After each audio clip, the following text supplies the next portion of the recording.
Car dealerships don't make money selling cars. They make money selling you a monthly payment, small enough that you never stop to calculate what it's actually costing you over a lifetime.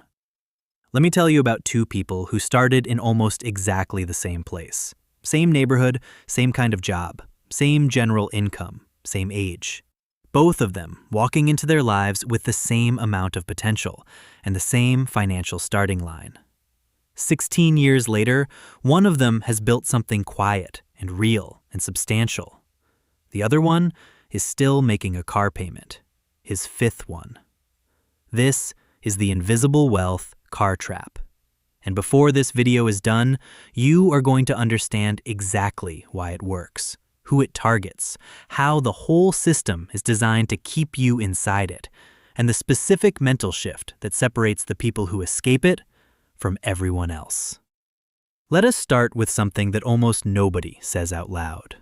Your car is the single most effective wealth destruction machine that has ever been normalized in modern life. Not your morning coffee, not your streaming subscriptions. Your car. Specifically, the way most people finance their car. And the reason nobody says this clearly is because the people who benefit from you not knowing it have spent decades and billions of dollars making sure the subject feels emotional instead of mathematical. Here is the math they do not want you to run. The average new car payment right now sits above $700 a month. For trucks and larger SUVs, that number frequently climbs past $900, sometimes well past $1,200. That is not for something exotic. That is the average transaction for a regular American buying a regular vehicle. Now add insurance on a newer financed vehicle, which carries requirements for comprehensive and collision coverage, and often gap insurance on top. You are likely adding another $200 to $250 per month to that number. Fuel costs for a full-size truck in real daily driving conditions can push $400 a month or more, depending on where you live and what gas costs that week. Maintenance, tires, and the inevitable repairs that no vehicle escapes will average another couple $100 monthly when you spread them across the ownership period. When you add those numbers together honestly, a single vehicle can consume $1,500 to $2,000 of your monthly income. Every single month. Month after month, year after year. Without building a single dollar of net worth. Without generating a single return. Quietly bleeding the future you could have had. But here is where the trap gets genuinely sophisticated. Because the number that matters most is not the monthly payment. The number that matters is what that same money would have become if it had been working for you instead of against you. $800 a month invested consistently into a basic index fund over 7 years at a reasonable historical average return does not just save you the burden of the loan. It builds you something in the range of $70,000. That is not counting what happens if you keep going. That is just the 7-year comparison. And the truck you financed over those same 7 years, the one that felt like a reasonable monthly payment, is now worth maybe $12,000 if you are fortunate. You spent over $80,000 total when you account for the full loan cost, and you have a $12,000 asset sitting in your driveway. That gap, that distance between those two outcomes, is what wealthy people understand that most people never get shown. Now let us talk about how the system is designed, because this is not accidental. The car buying experience has been engineered with extraordinary precision to make the wealth-destroying choice feel like the obvious one. The first and most powerful tool is the shift from total cost to monthly payment. When a salesperson asks you how much you want to pay per month, they have already won half the battle. That question sounds helpful. It sounds like they are trying to work with your budget. What it actually does is disconnect you from the real price of the vehicle entirely. Once the conversation becomes about monthly payment, the dealer has a simple lever: extend the loan term. Suddenly, a vehicle you could never afford on a 4-year loan becomes accessible at 7 or 8 years. The monthly number drops. The total cost skyrockets. But you are not thinking about total cost. You are thinking about whether $861 fits next to your rent in your mental budget. The second tool is something you could reasonably call automotive identity marketing. Car companies are not selling transportation. They have not been selling transportation for decades. They are selling a version of you. The truck climbing the mountain is not showing you a vehicle's features. It is showing you a person you want to believe you are, or could be, or deserve to be. The commercial with the family loading up for an adventure is not about cargo space. It is about the story you want your life to tell. When you connect your vehicle to your self-worth, the financial analysis becomes almost impossible to access. You are no longer evaluating a purchase. You are defending an identity. And people will endure genuinely painful financial circumstances to protect their sense of identity. This is why so many people driving expensive vehicles they cannot truly afford are not doing it out of ignorance. They know somewhere underneath everything that the payments are heavy. But stopping feels like admitting something about themselves that they are not ready to admit. The third tool is negative equity. And this one is the engine of long-term entrapment. Here is how it works. You buy a vehicle on a 6 or 7 year loan. Vehicles lose value fast, especially in the first 2 or 3 years. So you hit a point somewhere in the middle of your loan where you owe significantly more than the vehicle is currently worth. You are underwater, upside down. The financial term is negative equity, and it is exactly as bad as it sounds. If you want out of the loan, you cannot simply sell the car and walk away. You would have to write a check for thousands of dollars to cover the difference between what you owe and what the car is worth. So what do most people do? They go back to the dealership and roll the negative equity into a new loan on a newer vehicle. The outstanding balance from the old loan gets folded into the financing for the new one.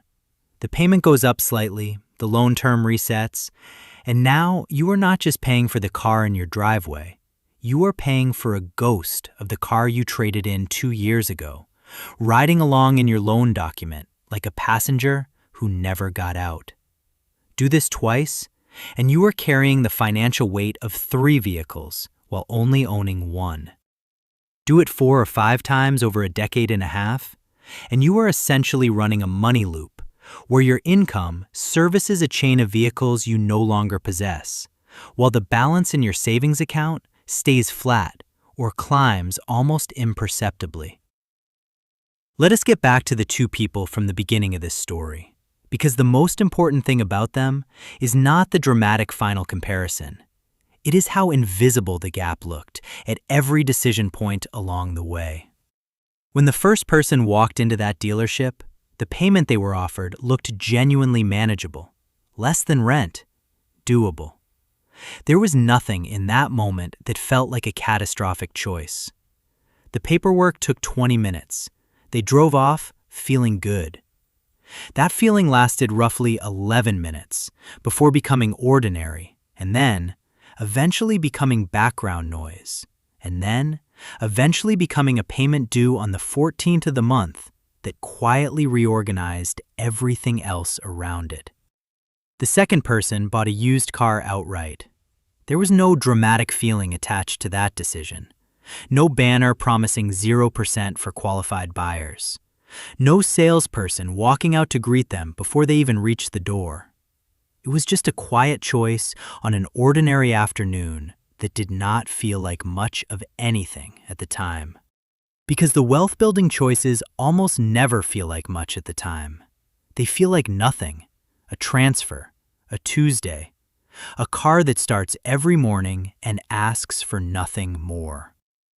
That is the part that the stories about financial success consistently underrepresent. The winning move almost never comes with the feeling of winning. The losing move almost always comes with one. The dealership experience is engineered to produce a specific emotional state: the excitement of a new vehicle, the relief of approval, the satisfaction of driving something impressive off a lot. Those feelings are manufactured deliberately. They are products being sold alongside the vehicle, and their purpose is to temporarily override the part of your brain that runs the actual numbers. Here is something worth sitting with. The people who look wealthiest in most neighborhoods are frequently the least wealthy. Not because wealth and nice things are mutually exclusive, but because the visible signals of wealth, the new car, the current model year, the gleaming chrome in the driveway, are almost always purchased with debt. They represent money already spent and gone.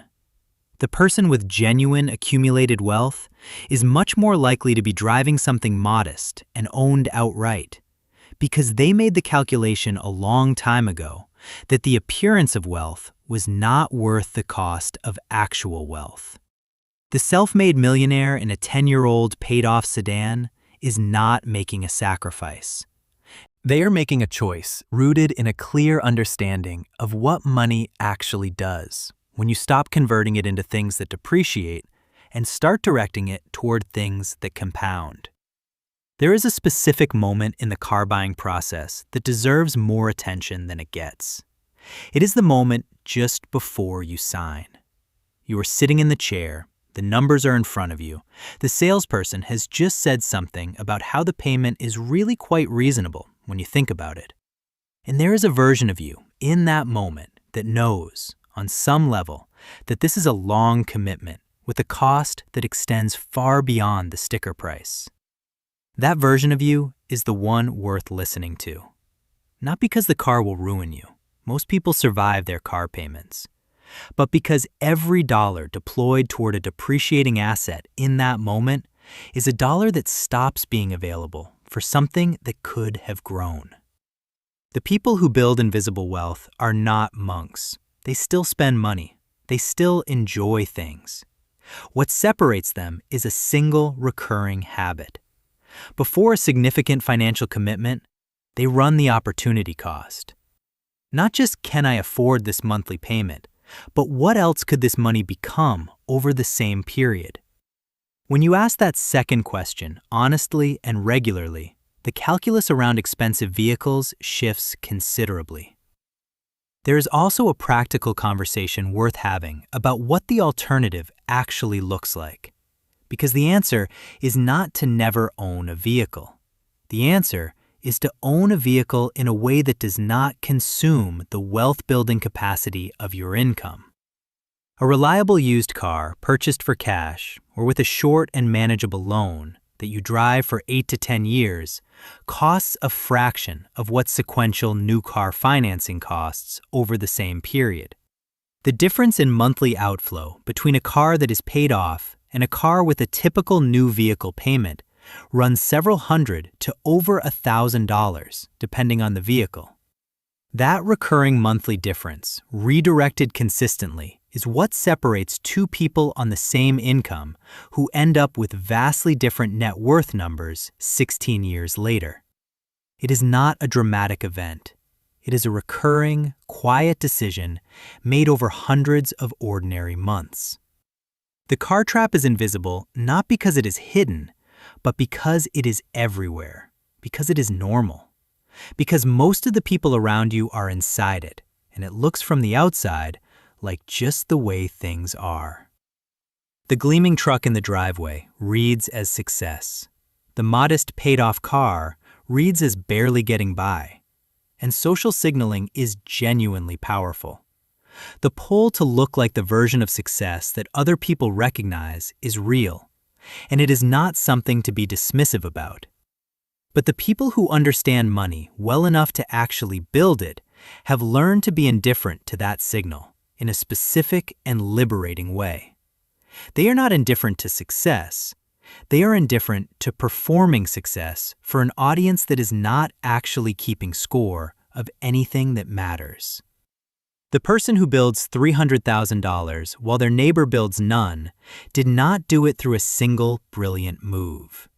They did it through a decision made in a parking lot on an ordinary afternoon, And then, through not reversing that decision every few years when the pull of the new and shiny came back around.